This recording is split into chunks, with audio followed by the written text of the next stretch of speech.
Chapitre 25. Illusion, apparence et réalité. 1. Tu rêves, ma chérie? Maintenant que je suis actrice, je vais certainement être invitée au Festival de Cannes. Tu rêves, ma chérie? Tu te crois une actrice célèbre alors que tu n'as que 15 ans? Tu te fais des illusions. Tu as un peu tendance à prendre tes désirs pour des réalités. Mais maman, ce n'est pas une vue de l'esprit. Xavier Rousseau a reconnu mon talent. Que tu aspires à devenir une bonne et célèbre comédienne, je le comprends et ton ambition est tout à ton honneur. Mais il ne faut tout de même pas se leurrer.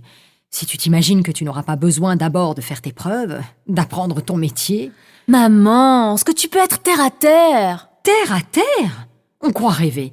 Je suis réaliste, tout simplement. Plus tard.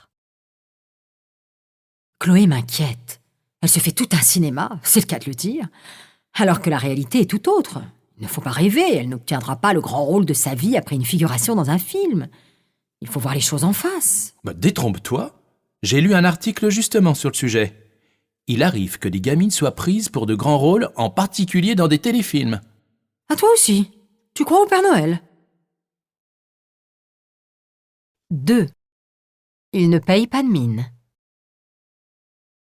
Tu sais que Martin a gagné les élections? Il paye pas de mine et pourtant, il s'est révélé le meilleur candidat. Comme quoi, faut pas se fier aux apparences. Il est vrai que ce des dehors un peu bourru et assez frustre, c'est quelqu'un de fort intelligent et d'assez subtil. Néanmoins, je ne l'aurais pas cru capable de réussir. Il se montre parfois tellement distant. En apparence seulement, car je l'ai observé dans certains débats, pendant lesquels il s'investissait pleinement de sorte qu'il est parvenu à convaincre ses électeurs. Selon toute vraisemblance, il deviendra un bon maire du village. Et comment a réagi son adversaire? Il a fait bonne figure. Même s'il a loyalement reconnu sa défaite, ça crevait les yeux qu'il n'en revenait pas du succès de Martin. 3. Une façade. Jérôme avait donc quitté Cécile en pleine campagne électorale? Du coup, elle ne s'est plus montrée dans les meetings? Jérôme a tout fait pour sauver les apparences. En public, il a donné le change, il s'est montré le plus souvent seul et il a esquivé les questions sur sa vie personnelle. Mine de rien, cela doit être difficile de constamment trouver des faux-semblants. On doit se sentir en porte-à-faux. Malgré les apparences, il était séparé de Cécile depuis un certain temps. Leur entente n'était que de façade. C'est étrange. Dès qu'on gratte un peu le vernis, on découvre une réalité tout autre que ce que l'on imaginait.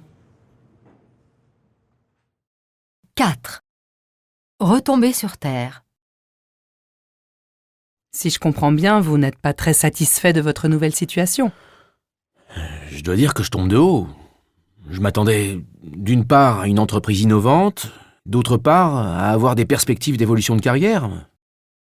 Mais il faut pas se voiler la face. Il n'y a aucune chance d'obtenir une promotion, ne serait-ce que minime. J'avoue être dépité. Je vous trouve un peu trop pessimiste. Non, je me contente de regarder la réalité en face. Quand j'ai parlé avec Bernard Daumier, ça m'a ouvert les yeux. Lui aussi avait des ambitions, mais il en est revenu. Désormais, je suis sans illusion sur l'évolution de ma carrière ici. Je ne vous cacherai pas que je n'ai pas l'intention de croupir ici. 5. Quelle désillusion. Je n'en reviens pas qu'on m'ait refusé le budget pour mon projet. J'ai beau avoir les pieds sur terre, je n'ai rien vu venir. Tout cela parce que le grand chef veut se faire bien voir par sa hiérarchie, alors qu'il s'était engagé à me soutenir. Quelle désillusion! Ma pauvre Aurore, il ne faut pas se mettre le doigt dans l'œil. Quand son propre intérêt est en jeu, l'homme est un loup pour l'homme, comme disaient les Romains. Ce sont les réalités de la vie. Bien sûr, je ne suis pas née de la dernière pluie quand même. Ce qui me blesse, c'est qu'au bout du compte, tout le soutien du chef n'était qu'un écran de fumée. Moyennant quoi, je ne lui ferai plus jamais confiance, tu peux me croire.